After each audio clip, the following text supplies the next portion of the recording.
Afghanistan. We're about halfway in between Kabul and Torkham. Torkham's the border, which is this way. Kabul's up through there. And Jalalabad is about the halfway spot in eastern Afghanistan. And my name is Ken Taj. I work with Dave Warner, the Synergy Strike Force.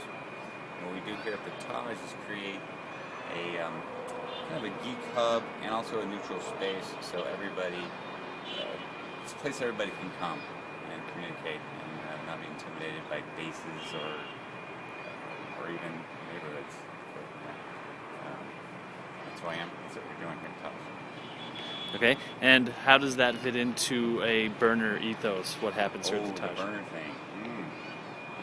Well, everybody I've met here is a burner. Myself, I didn't go until this year. This is my first year. But Dave has had a ticket for me every year, I guess in the last 9 or 10 years, and I just haven't made it.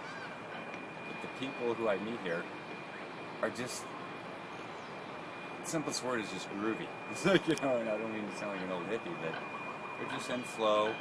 People who come here help a lot, and they have this ethos of love all, serve all kind of a vibe. And so we became a burner bar just by the fact that most people who were coming here were burners. And then those who hadn't been all went this year. So everybody now on Synergy Strike Force has been to Burning Man thanks to Dave Warner.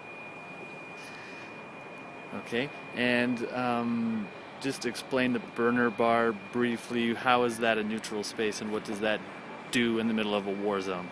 Yeah, good point. Well, currently it's not what it used to be, but what it used to be primarily is a central place where people can relax with only internationals, not locals, share information, give information, and get information. And the philosophy that Dave gives us is if you give, you get. And this is not, proprietary or classified information. This is just useful, what we call white information. White information is really key in coin ops, in my opinion. White information is your social information, relationships that work and don't work, who needs what, anything as simple as maps to documents, but no PowerPoints. Is there a rule against PowerPoints? Yes. PowerPoint free zone. Some people use them, but they're useless. And why is information important in a war? Gosh, wow, why is information important? Well, it's all an info war. The bottom line of any war is really the info war is first and last. Everything else, kinetics and, killing people, it sucks, but it's all about the information, leading up to a war and getting out of a war. So the info war here, to me, and this is my perspective, is the more we can share information with each other, the more we can do our projects or our jobs better. In my past in the DoD world, I noticed there was a lot of compartmentalization of information without classification, and nobody knew what anybody else was doing. What we're doing here, or what we have done here at Taj, is we've set up a system where it's all open. It's all open source, public reality, and published.